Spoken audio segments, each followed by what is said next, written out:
ร่วมทำบุญถวายผ้าป่าสามัคคีเนื่องจากคณะผู้ดำเนินรายการธรรมะคลายเครียดและผู้ฟังรายการทางสถานีวิทยุตถาสาธุชนทั่วไปมีจิตศรัทธาจะได้จัดตั้งต้นผ้าป่าสามัคคีประจำปีเพื่อทอดถวายณวัดฝายหินตำบลสุเทพอำเภอเมืองเชียงใหม่จังหวัดเชียงใหม่เพื่อนำรายได้บำรุงสถานีเพื่อการศึกษาพระพุทธศาสนาและวัฒนธรรม FM 104.50 เมกะเฮิรตซ์และเพื่อเป็นค่าใช้จ่ายต่างๆของทางสถานีต่อไปก็ขอเชิญชวนผู้ใจบุญใจกุศลร่วมงานโดยพร้อมเพรียงกัน 15 มกราคม 2566 เวลา 9:09 น.ณ สถานีวิทยุเพื่อการศึกษาพระพุทธศาสนาและวัฒนธรรม FM 104.50 เมกะเฮิรตซ์ตามวันเวลาดังกล่าวโดยพร้อมเพรียงกัน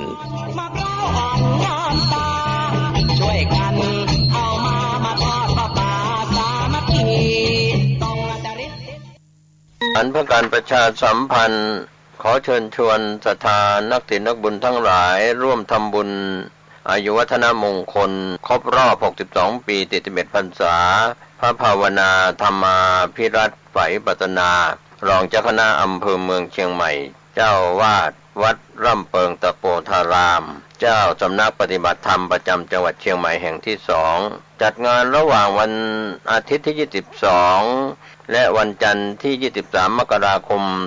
2566 ก็ขอเชิญชวนศรัทธานักศิลนักบุญทั้งหลายร่วมงานในงานนี้มีพิธีทำบุญบำเพ็ญกุศลทักษิณานุปทานเพื่ออุทิศกัลปนาผลน้อมถวายบูชา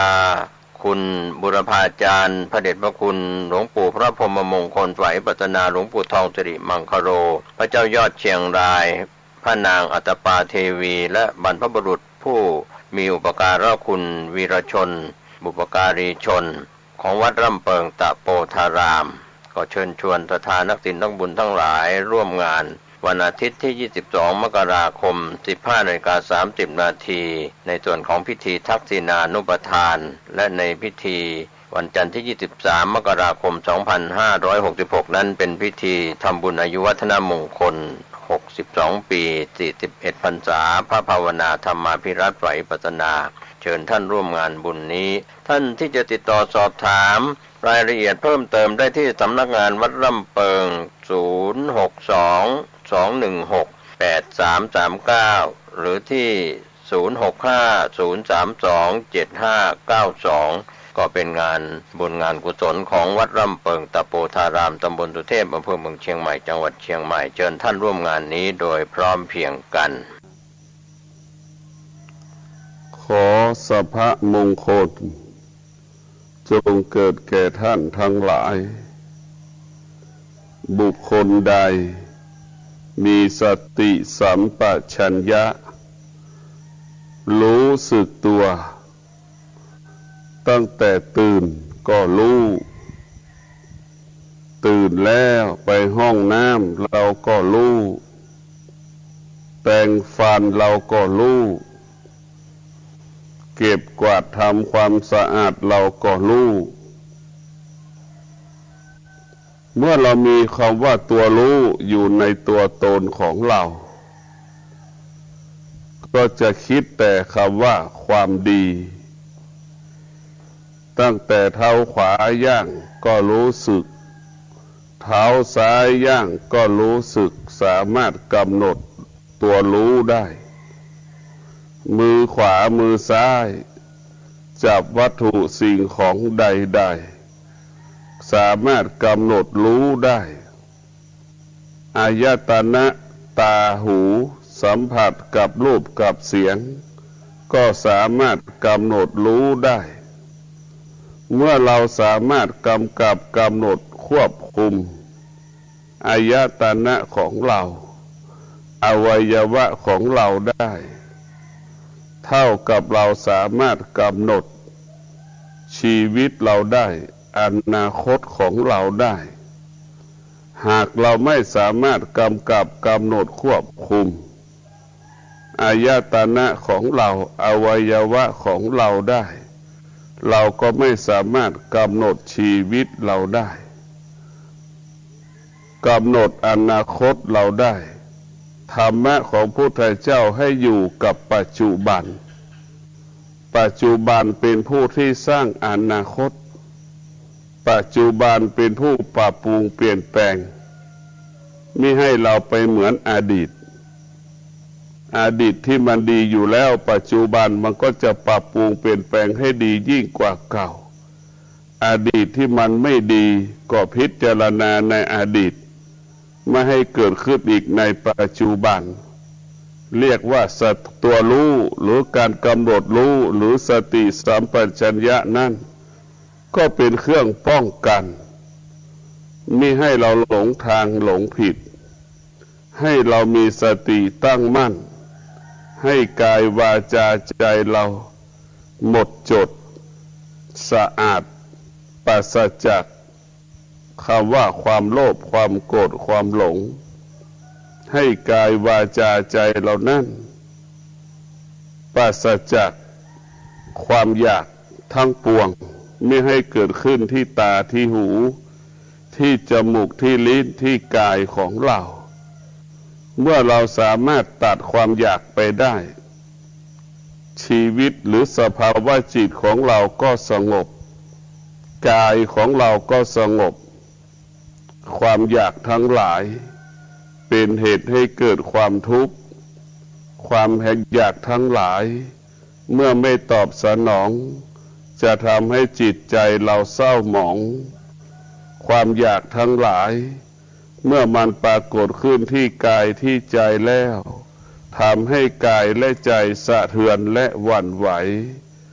ความอยากทั้งหลายนั่นจึงเป็นอุปสรรคจึงเป็นปัญหาเป็นเครื่องปิดกั้นขวางกั้นเพื่อไม่ให้กายและใจเราสงบความอยากทั้งหลาย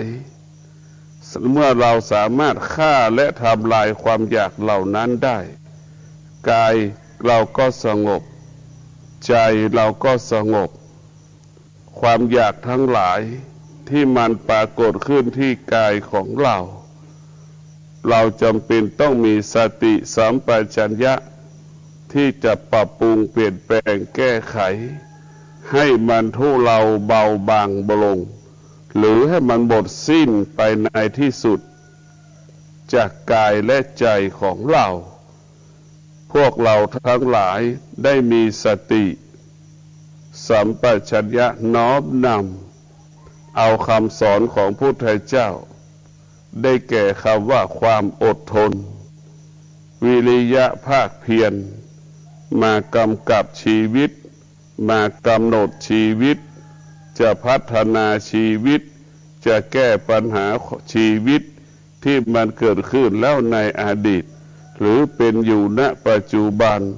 หรือมันจะเกิดขึ้นในอนาคตก็ต้องอาศัย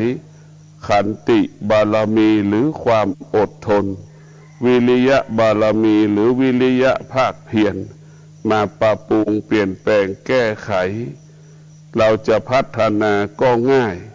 เราจะแก้ปัญหาก็ได้ไวดั่งใจปรารถนาบุคคลทั้งหลายที่จะบรรลุเป้าหมายได้ต้องประกอบไปด้วยความอดทน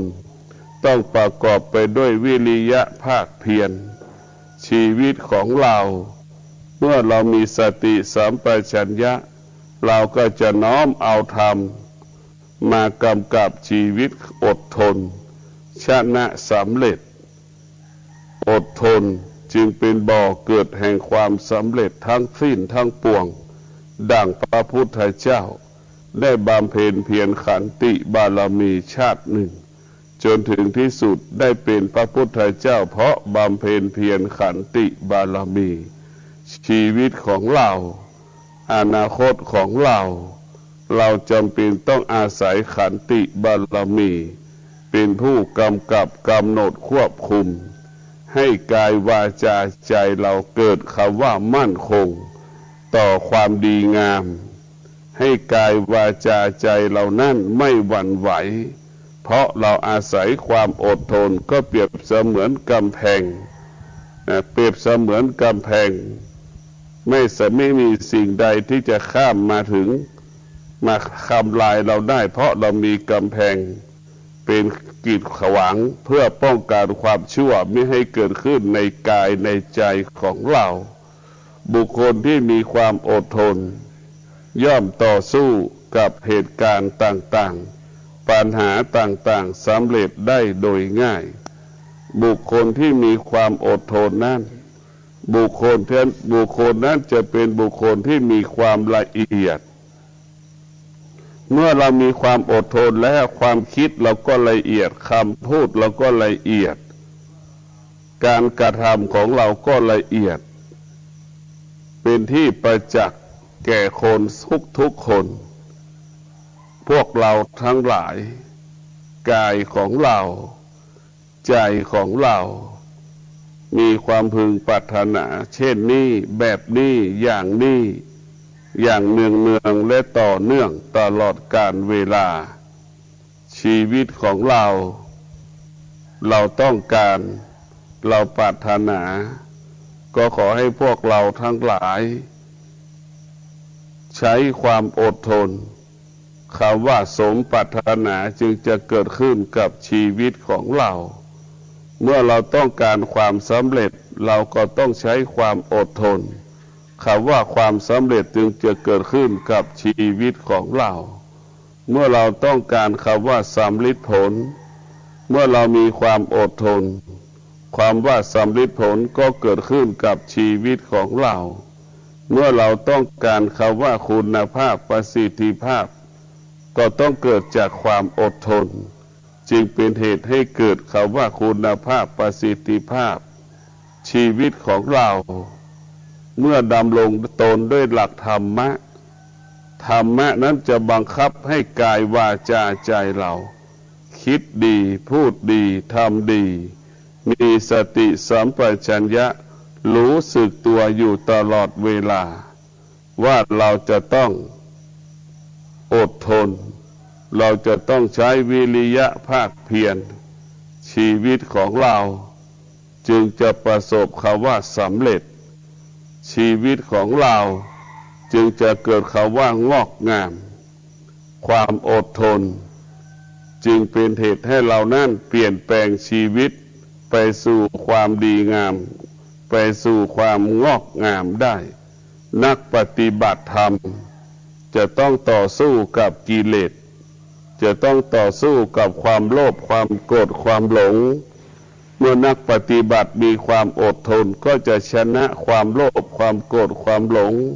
สามารถกำกับกำหนดควบคุมความโลภความโกรธความหลงสามารถทำลายความโลภความโกรธความหลงนั้นได้ทุกประการเพราะฉะนั้นพวกเราทั้งหลายความอดทนนั้นจะเป็นผู้เปลี่ยนแปลง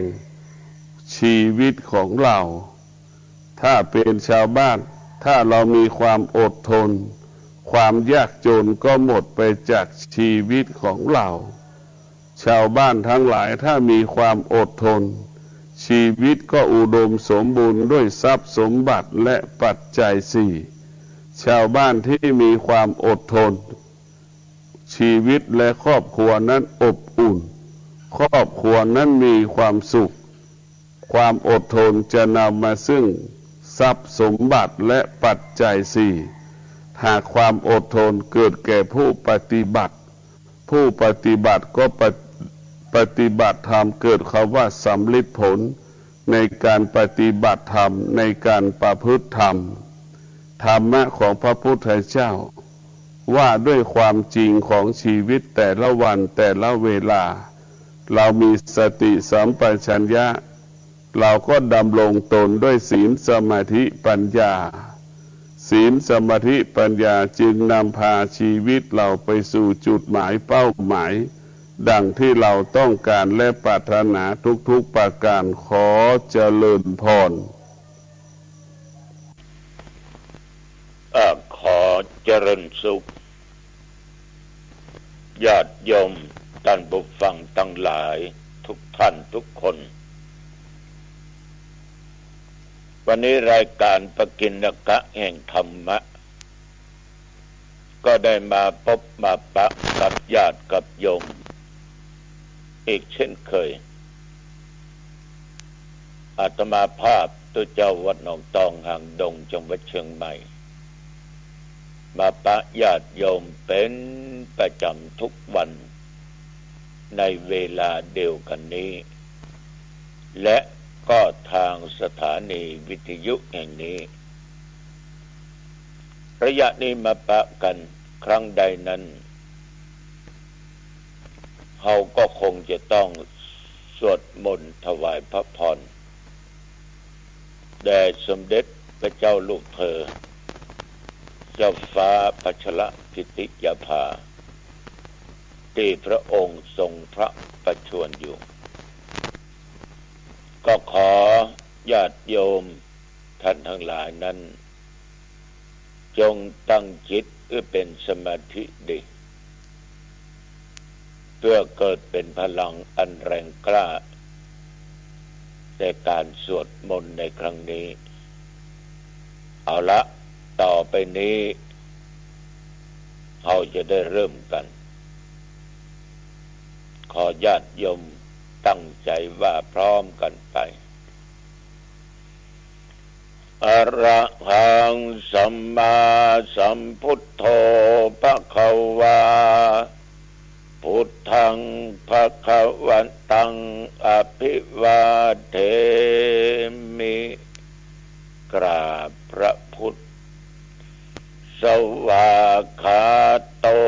ภควตาธัมโมธัมมังนัมมัสสามิกราบพระธรรมสุปฏิปันโนภควโตสาวกสังโฆสังฆังนะมามิกราบพระสงฆ์ต่อไปก็กล่าวคำนมัสการนะโมตัสสะภะคะวะโตอะระหะโตสัมมาสัมพุทธัสสะนะโมตัสสะภะคะวะโตอะระหะโตสัมมาสัมพุทธัสสะนะโมตัสสะภะคะวะโตอะระหะโต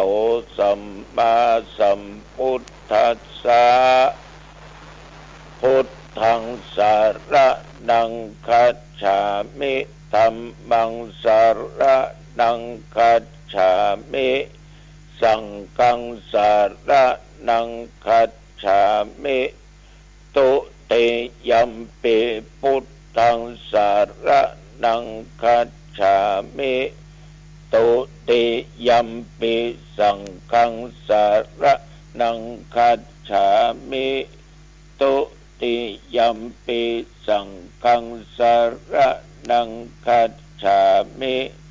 ตาติยัมปิพุทธังสารนังคัจฉามิตาติยัมปิธัมมังสารนังคัจฉามิตาติยัมปิสังฆังสารนังคัจฉามิ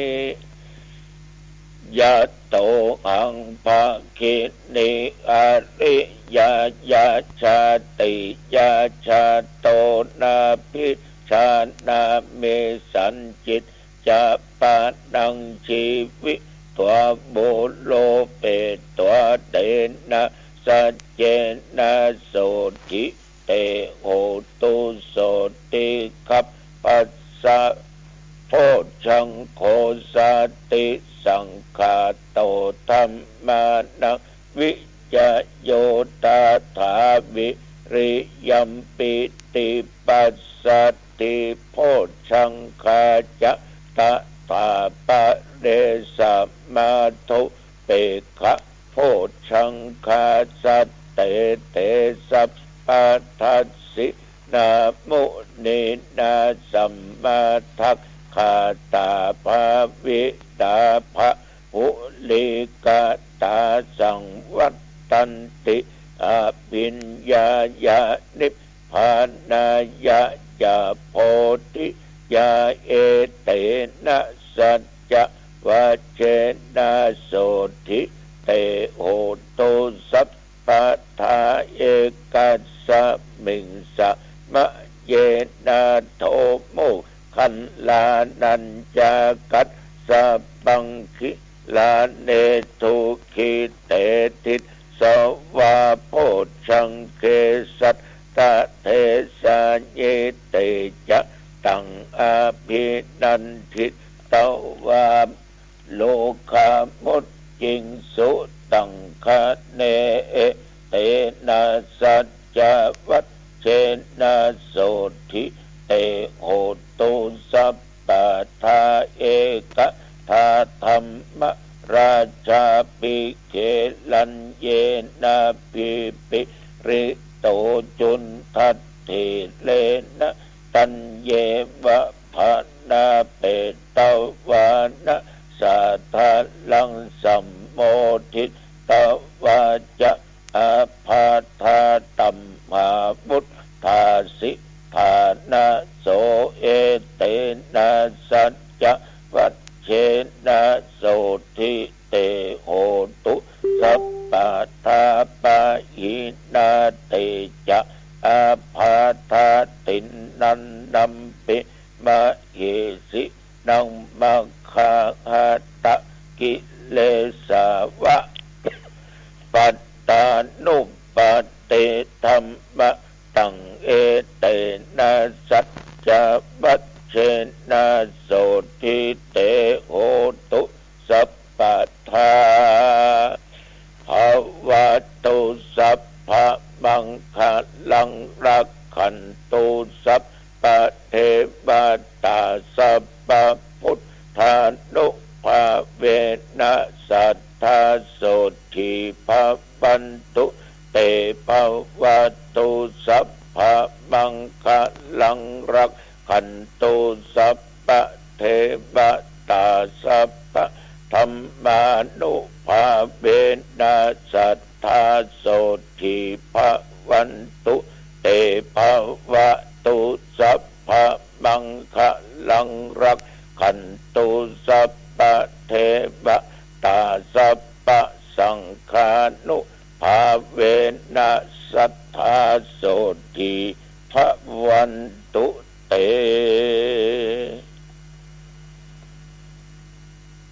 กรมอุตุได้ประกาศบอกว่านับตั้งแต่เมื่อตะวันวาและมาถึงปัจจุบันแถวบริเวณวัดหนองตองใกล้เคียงอากาศโปร่งใสอุณหภูมิขณะนี้18อากาศมีหนาวเย็นก็ออกไม่ออกญาติโยมท่านผู้ฟังทั้งหลายบ้านหรือว่าสถานที่บางแห่งอุณหภูมิลดหวบมาเหลือ13องศาก็มีแต่ว่านี้อาตมาภาพฉันเข้างายเรียบร้อยก็ได้เดินทางออกจากวัดเอาเทปเสียงแห่งธรรมะหรือแผ่นซีดีไปฝากไว้สถานีวิทยุ FM 96ที่วัดอินทขินอำเภอเมืองจังหวัดเชียงใหม่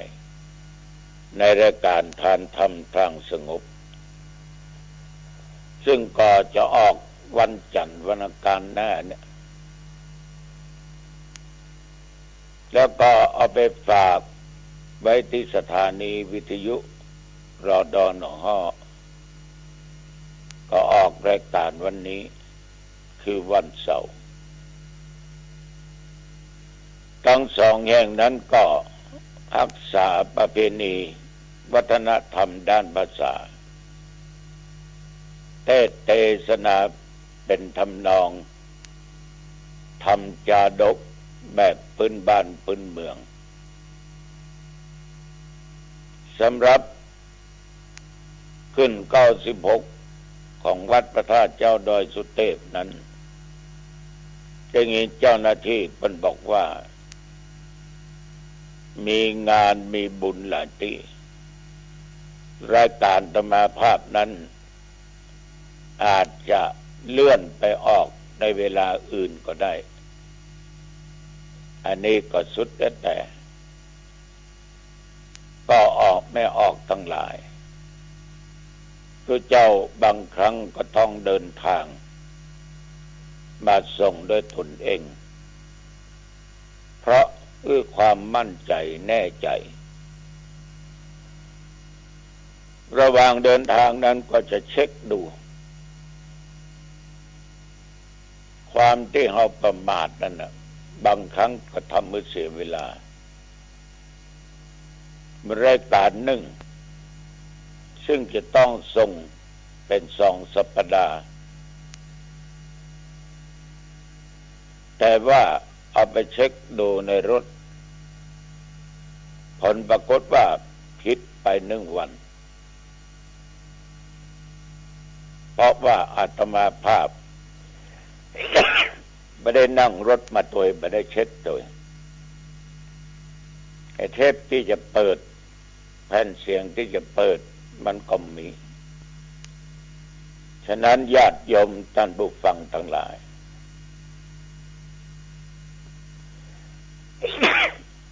การงานทุกสิ่งทุกอย่างนั้นมันจะต้องดูถึงความถูกต้องและเรียบร้อยเหมือนโยมเป็นพ่อค้าแม่ขายนั่นก็เนาะวันนี้สินค้ามีอย่างพ้องวัตถุดิบมีอย่างพ้องมีอย่างที่จะต้องขายต่อกับความต้องการของลูกค้าต้องเช็คดูเมื่อเช็คแล้วขายไปแล้วต้องเช็คดูสินค้าต่างๆว่าอย่างขาดพ้องอย่างควรเพิ่มเติมมีโอกาสไปนอนที่บ้านยมของกรุงเทพหลายปีผ่านมาละเมื่อเก็บเป็นละวันนี้มนต์ไปนอนค้างคืนที่บ้านพระเจ้าก็ไปแหละเที่ยวคลองหลอดนั่นนะแจ้งมาอาตมาฉันเข้าเรียบร้อยก็มานั่งเก้าอี้ดูคุณยมเขาซึ่งเป็นคนจีนขายของส่วนมากเป็นของที่เกี่ยวกับไฟฟ้าเครื่องดนตรีเครื่องอะไรอย่างอาตมาเป็นนั่งพ่อเปิ้นขาย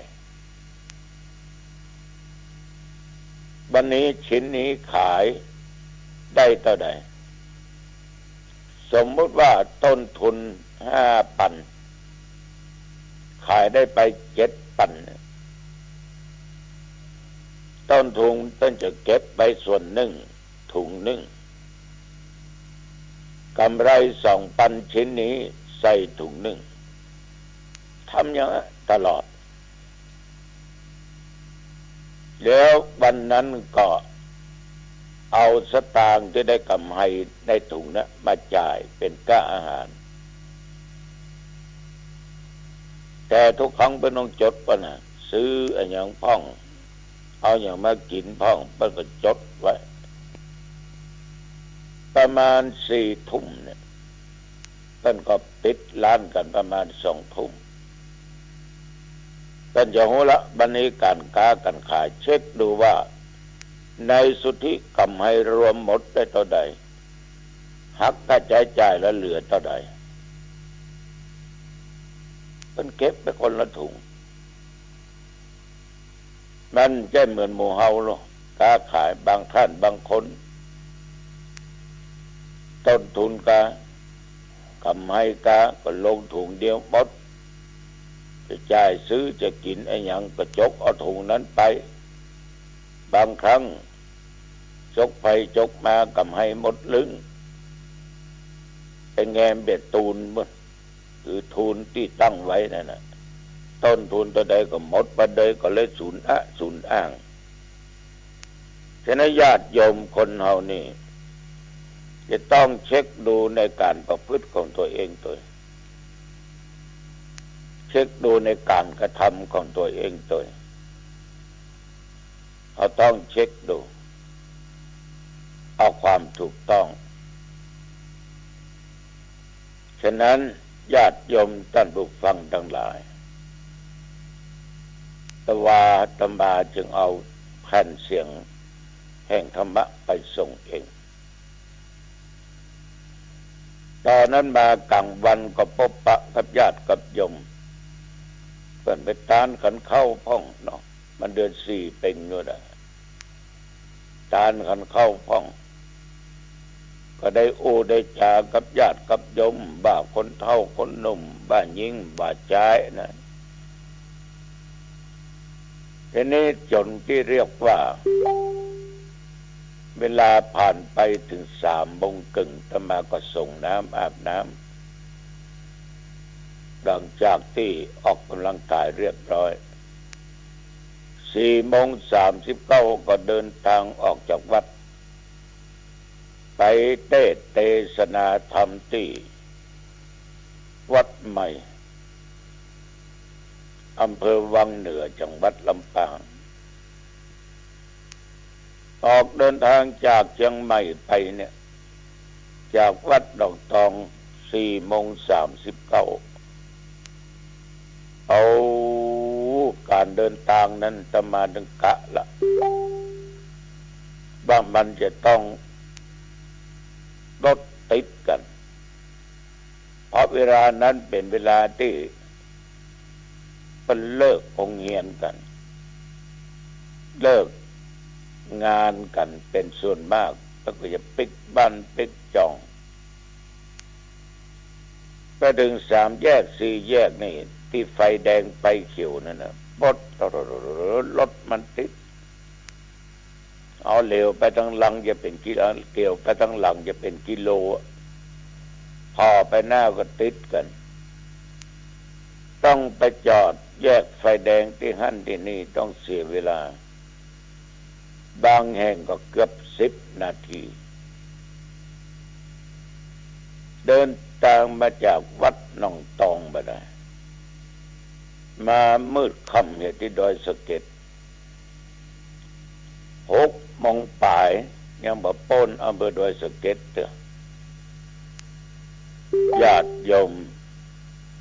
ประกำพ้น7 โมงเป๊ะก็ไปถึงแม่ขจานถนนหนทางดีนะโยมเป็น4 เลนหมดเลนไผ่เลนมันนะเพราะทางเส้นนี้เพิ่นก็พัฒนากันเรียกว่าการวิ่งรถวิ่งลานะก็สะดวกสบายแต่ทางใดเนี่ยที่มันดีมันวิ่งรถสบายคนเฮานี่มักจะขาดสติตั้งอยู่ในความประมาทจึงมีเหตุให้เกิดอุบัติเหตุขึ้นได้แต่ตะวาดีเวลาที่ตุเจ้าไปบ่พบรถลาอันยังตีคิดความก็ดีจนนั้นจนนี้ก็ดีไม่มีไปถึงแม่ขจานทุ่มป่ายเล็กน้อยชำระภารกิจส่วนตัวเรียบร้อยก็ออกเดินทางต่อไปเลี้ยวขวาไปทางวังเหนือแต่จริงจากแม่ขจานเวียงป่าเป้าไปวังเหนือใช้เวลาจะ50,000ขึ้นดอยไปน้อยเดียวก็เดี๋ยวก็ถึงเอาซ้ำลงหนทางกันละคนลงหนทางไปได้เป็นครึ่งกิโลละเพราะมันสื่อกันบ่เข้าใจการสื่อสารเนี่ยบางครั้งในญาติโยมวกไปเวียนมาเวียนไปวกไปมาไปมาจะพอว่าอันใดถูกต้องมีที่ไหนไปทางใดบางครั้งก็งงเหมือนกันแต่ในที่สุด ลงตังกับได้ลงใจกับยากก็เลี้ยวขวาที่ข้างอำเภอวังเหนือนะมุ่งหน้าไปวัดใหม่พี่น้องญาติโยมท่านผู้ฟังวัดนี้เป็นวัดที่ใหญ่เป็นสำนักปฏิบัติสำนักศึกษาพระปริยัติธรรมแบบสามัญโดยจึงมีทุกเจ้าพระเนนนักแล้วก็เคยไปเทศนาเมื่อ10 กว่าปีก่อนที่สำนักวิปัสสนาแห่งนี้การตั้งปราสาทนั้นก็เหมือนกับต้องเอาเพราะศาลาแปลงปราสาทนกหัดนี่ก็ศาลาทั้งเชียงใหม่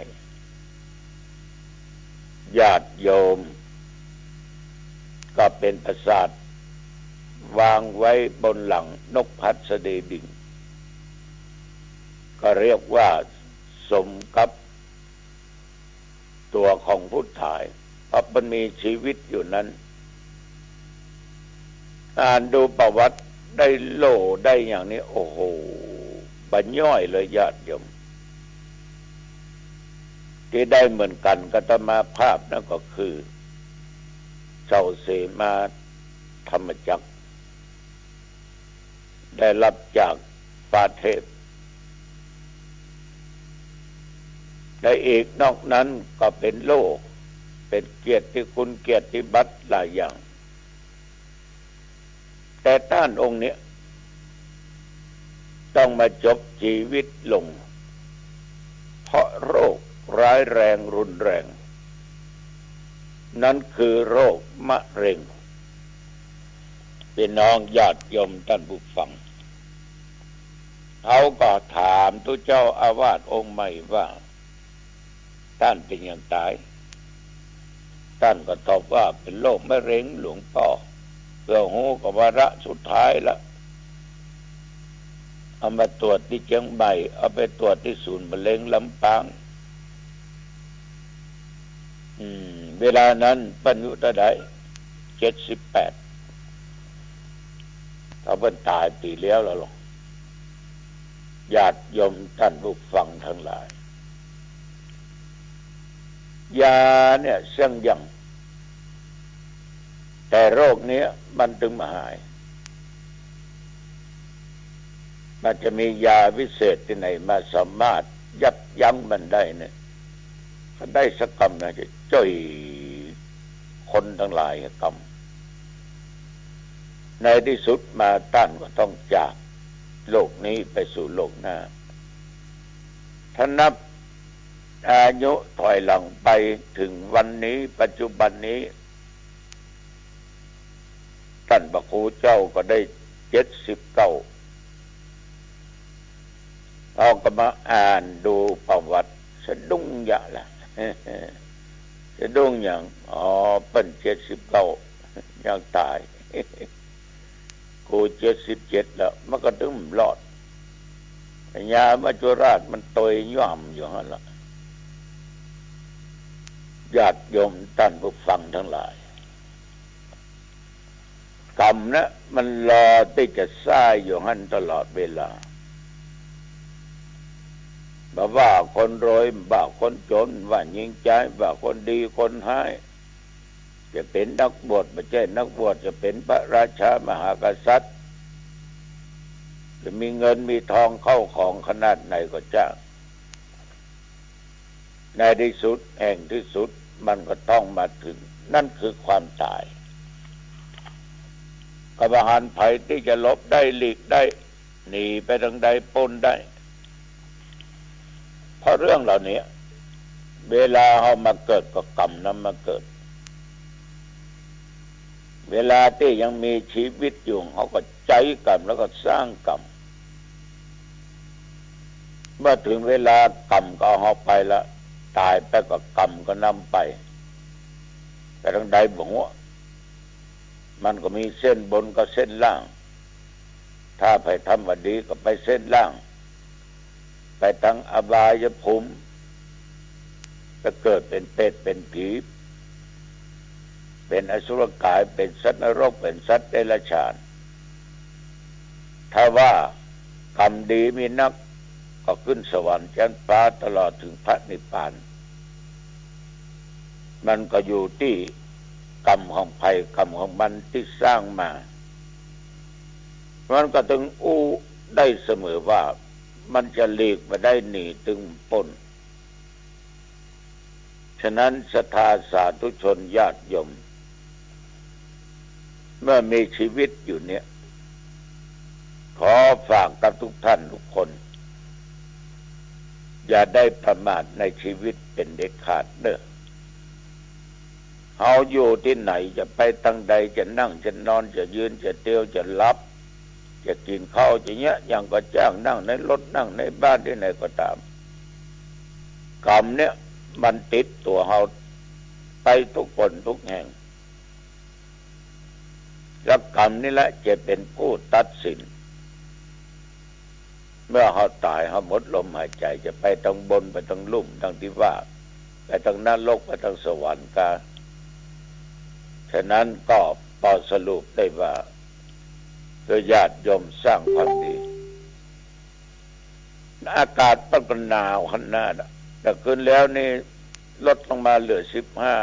15ลมสุยแต่มีเจ้าคณะอำเภอวังเหนือองค์ใบมหานพดลตลอดคณะสงฆ์พระสงฆ์องค์เด่นเนี่ยนั่งเต็มญาติโยมก็หลายร้อยคนนั่งฟังธรรมะด้วยความสงบด้วยความตั้งใจก็แสดงธรรมไป1 ชั่วโมงกว่าเล็กน้อยถึงหื้อศีลหื้อผ่อนแล้วก็กลับวัดหนองตองคาตับไว้ขนาดได้2 ชั่วโมงตายอีก8-9 นาทีก็ถึงวัดหนองตองเดินทางมาด้วยความปลอดภัยเพราะคนขับไม่ประมาทถ้าหยุดก็ต้องหยุดเพราะได้กันไว้ดีกว่าแก้ถ้ามันแย่จะแก้ไขบ่ทันฉะนั้นธรรมาภาพก็นำบกินกะต่างๆมาเล่าสู่ญาติโยมฟังเอาละเนาะวันนี้ก็หันว่าเป็นเวลาพอสมควรอายุวันโนสุขังพลังพบกันใหม่โอกาสหน้าเจริญพรร่วมบริจาคสมทบทุนธนาคารออมสินพัฒนาวัดบ้านเหล่าเลขที่บัญชี 020-291-574034 อานิสงส์การสร้างและซ่อมแซมห้องน้ำถวายวัดจะส่งผลคลายทุกข์คลายโศกปราศจากโรคภัยสุขภาพแข็งแรงปัญหาอุปสรรคในชีวิตจะคลี่คลายไปด้วยดีติดต่อสอบถามร่วมทำบุญได้ที่พระครูภาวนาโสภิตฝ่ายวิปัสสนาโทร 0969525159 ได้ทุกวันก็เป็นโครงการกองบุญปลดทุกข์ที่ทางวัดบ้านเหล่าพระเจ้าตาเขียวตำบลบ้านเรือนอำเภอป่าซางจังหวัดลำพูนเชิญชวนผู้ใจบุญร่วมสร้างบูรณะห้องน้ำจะได้อานิสงส์อย่างยิ่งใหญ่เชิญท่านร่วมบุญนี้โดยพร้อมเพรียงกัน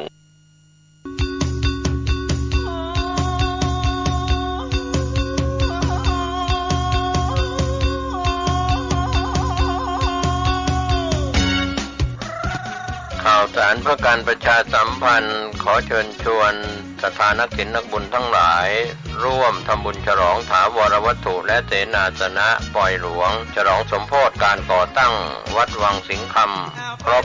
149 ปีณวัดวังสิงห์คำตำบลป่าแดดอำเภอเมืองเชียงใหม่จังหวัดเชียงใหม่15 กุมภาพันธ์ช่วงเช้า 9 นาฬิกาเป็นวันถวายตาลจ้อตาลตุง22 กุมภาพันธ์ช่วง 19 นาฬิกาพิธีเจริญพุทธมนต์เทศนาธรรมสมโภช23 กุมภาพันธ์ 9 นาฬิกา 9 นาทีโอกาสเวียนตาลถวายสิ่งก่อสร้างถวายเครื่องทยทานแด่พระสงฆ์24 กุมภาพันธ์เป็นวันตกแต่งดาเครื่องทยทานวันหอมตาลวันเสาร์และวันอาทิตย์ที่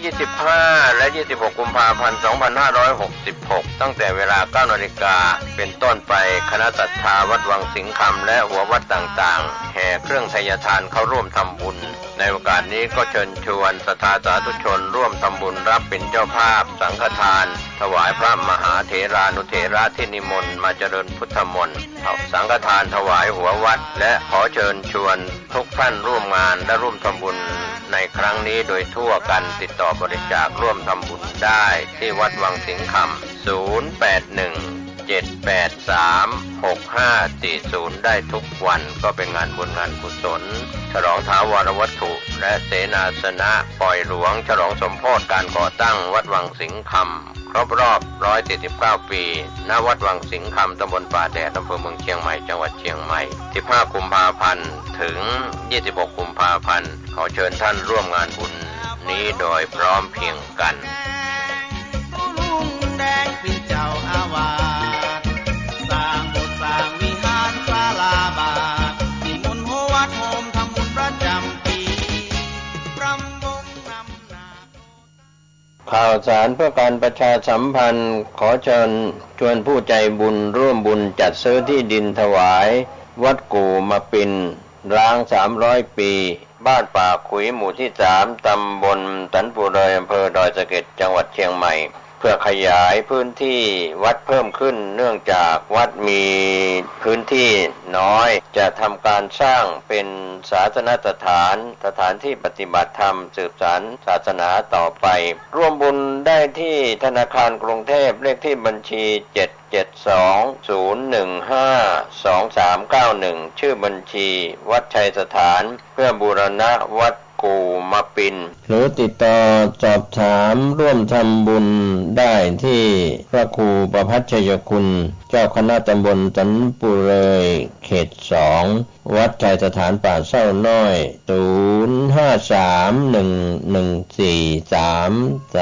0531143332หรือที่0876572458ก็เป็นการยกวัดร้างเป็นวัดที่มีพระสงฆ์อยู่ก็งานบุญงานกุศลนี้ถือว่าเป็นการยกวัดร้าง300ปีให้เป็นวัดมีพระสงฆ์อยู่เชิญผู้ใจบุญได้ร่วมบุญร่วมกุศลในคราวครั้งนี้โดยพร้อมเพรียงกันโครงการหมู่บ้านรักษาศีล5วันนี้ผมเกษตรเพชรธรรมฤทธิ์วิทยากรก็พยายามจะนำกล่าวซึ่งพระมหาเถระผู้ใหญ่ในลำดับของผู้ปฏิบัติหน้าที่สมเด็จพระสังฆราชปัจจุบันก็มีเจ้าพระคุณสมเด็จพระมหาราชมังคลาจารย์ผู้ปฏิบัติหน้าที่สมเด็จพระสังฆราชวัดปากน้ำภาษีเจริญกรุงเทพก็ถือว่าเป็นประธานโครงการหมู่บ้านรักษาศีล5ขยายครอบคลุมไปทั่วประเทศทำให้เราได้ฟื้นฟูคนไทยกับการรักษาศีล5มีสถิติเป็นเช่นไรมากน้อยเพียงใดอย่างไรนะครับท่านผู้ฟังก็ทุกคนในครอบครัวเราเริ่มกันในหมู่บ้านในตำบลในอำเภอในจังหวัดก็ที่เราได้รู้และรับศีลสมาทานศีลซึ่งเป็นสมาทานวิรัติก็ดีเจตนาวิรัติก็ดีจากพระคุณเจ้านะครับในศีล5ข้อซึ่งมีคำแปลที่เรารู้กันข้อที่1ไม่เข้าไปมุ่งร้ายทำลายผู้อื่นข้อที่2ไม่ทุจริตฉ้อโกงข้อที่3ไม่ประพฤติผิดในกามข้อที่4ไม่หลอกลวงกล่าวคำเท็จข้อที่5ไม่เกี่ยวข้องสิ่งเสพติดเครื่องดองของเมาให้โทษก็ในส่วนนี้ก็ยังมีการจัดทำป้ายประกาศประชาสัมพันธ์กันในช่วงไม่กี่ปีที่ผ่านมาแล้วก็จนถึงปีนี้ก็เป็นโครงการที่สำคัญดังนั้นก็ล้วนแล้วถ้าปัญหาต่างๆที่เกิดขึ้นในบ้านเมืองหรือในโลกใบนี้ในนานาประเทศทั่วโลกมากกว่า100 กว่าประเทศก็ตามก็ล้วนจากการผิดศีล5ที่เป็นปัญหามีการฆ่าสัตว์มีการลักทรัพย์มีการเสพกามที่ผิดมีการกล่าวคำเท็จมีการดื่มสุราเมรัยเครื่องดองของเมาแล้วก็ยาเสพติดเมื่อปัญหาเกิดขึ้นจากการผิดศีล5โครงการหมู่บ้านรักษาศีล5ก็ได้อาศัยผู้นำคือพระสงฆ์ที่อยู่ในหมู่บ้านนะครับท่านผู้ฟังที่จะช่วยกันในเรื่องของการเป็นบุคคลตัวอย่างในชุมชนในหมู่บ้านโดยพระคุณเจ้าที่เป็นพระภิกษุสามเณร อุบาสกอุบาสิกาพ่อน้อยพ่อหนานก็จะได้ทำเป็นตัวอย่างในทุกคนนั้นมีสิทธิ์ที่จะรักษาศีลห้ากันทุกคนนะครับท่านผู้ฟังดังนั้นถ้าเราเรียกว่าละอายบาปเกรงกลัวบาปก็จะทำให้เรารักษาศีลห้าได้แต่ถ้าเราไม่ละอายบาปไม่เกรงกลัวบาปนะครับท่านผู้ฟังก็คงผิดศีลห้าได้ทุกข้อหรือเป็นบางข้อก็แล้วแต่ดังนั้นการอบรมพระวิทยากรที่จะเป็นผู้สอนเรื่องโครงการหมู่บ้านรักษาศีลห้าก็ดีแล้วก็ผ่านการอบรมเมื่อผ่านการอบรมแล้วก็จะได้ไปสอนเรื่องศีลห้าให้ถูกตรงประเด็นในเรื่องของเรื่องการที่จะสั่งสอนประชาสัมพันธ์บอกกล่าวนะครับก็เป็นเรื่องที่อาจจะเหมือนเป็นหน้าที่ของพระคุณเจ้าโดยตรงอยู่แล้วนะครับท่านผู้ฟังซึ่งจะสอนศีลธรรมไม่ว่าจะในโรงเรียนในวัดในหมู่บ้านในงานต่างๆตั้งแต่เกิดแก่เจ็บตายก็สอนเรื่องของโครงการรักษาศีลห้าเราก็ไหว้พระสมาทานศีลห้ากัน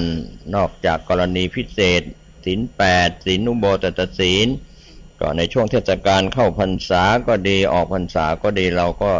เข้าถึงอุโบสถศีลได้สำหรับฆราวาสผู้ครองเรือนแต่ในสิ่งที่เป็นเรื่องของการมอมเมาเรื่องของอบายมุขนั้นก็มากับสังคมมากับคนนะครับทั้งคนไทยและก็ชาวต่างชาติที่เราใช้ศัพท์ว่าปากทางแห่งความเสื่อมดังนั้นเมื่อสิ่งที่ลบเล้าที่เป็นปากทางแห่งความเสื่อมนั้นเพิ่มมากขึ้นก็เป็นอันตรายกับผู้ที่จะรักษาศีลห้านะครับสังคมเมื่อมีคนอยู่รวมกันมากหน้าหลายตาเป็นหมู่เป็นคณะสังคมของวัดของศีลธรรมของศาสนาสังคมของชาวบ้านคลุกคลีอยู่กันในกลุ่มในสังคมก็อาจจะมีเรื่องของอบายมุขเข้ามาผิดในศีลห้าเข้ามาไม่ว่าจะเป็นเรื่องของการฆ่าสัตว์เล็กสัตว์ใหญ่รวมไปถึงการอาฆาตมาตร้ายลงมือทำร้ายร่างกายฆ่ากันคือมนุษย์นะครับก็ในเรื่องของทรัพย์สินนะครับยุคเศรษฐกิจตกเศรษฐกิจเดือดร้อนในเรื่องอัตราค่าจ้างได้ไม่เป็นไปตามอัตราค่าจ้างขั้นต่ำไม่พอกินไม่พอใช้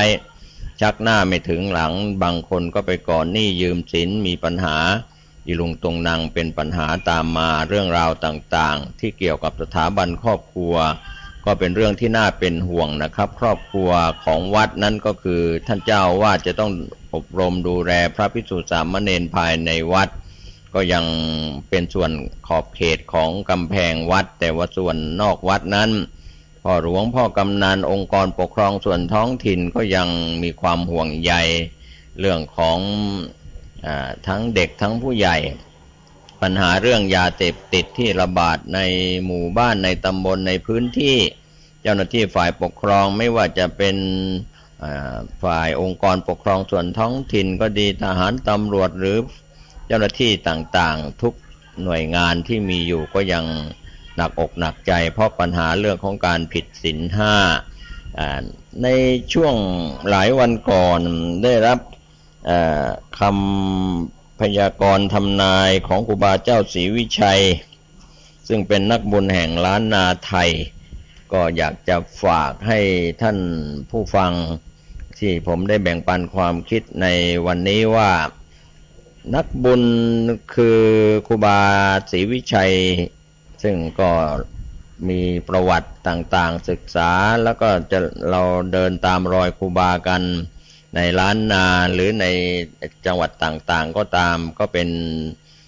พระผู้ทรงคุณครูบาศีลธรรมครูบาเจ้าศรีวิชัยของเรานะครับก็ถือว่า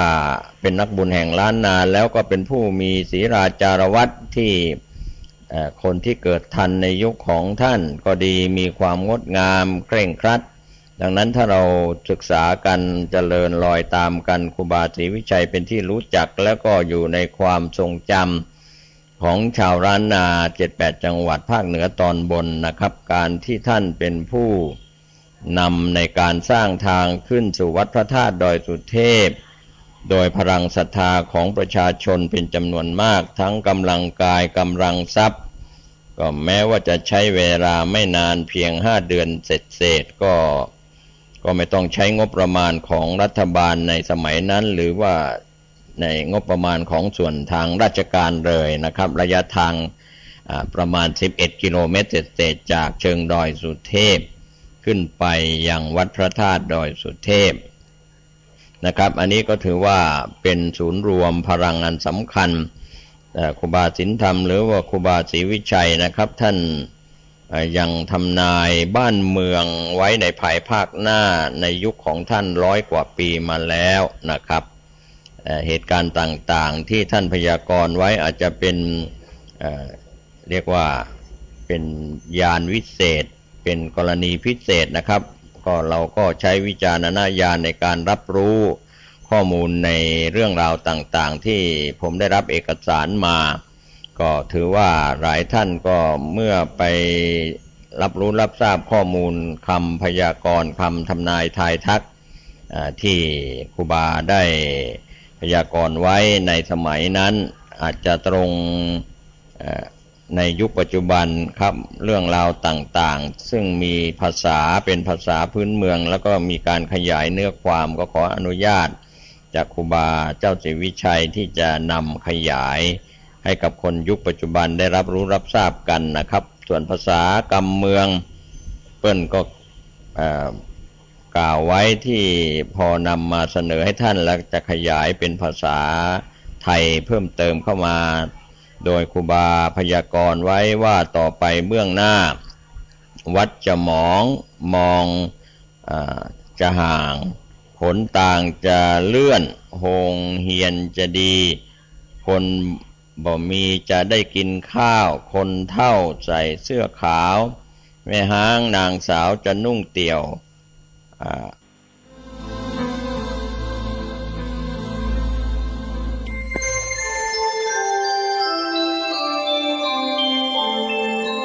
ขณะนี้ท่านกำลังฟังสถานีวิทยุกระจายเสียง FM 104.5 เมกะเฮิรตซ์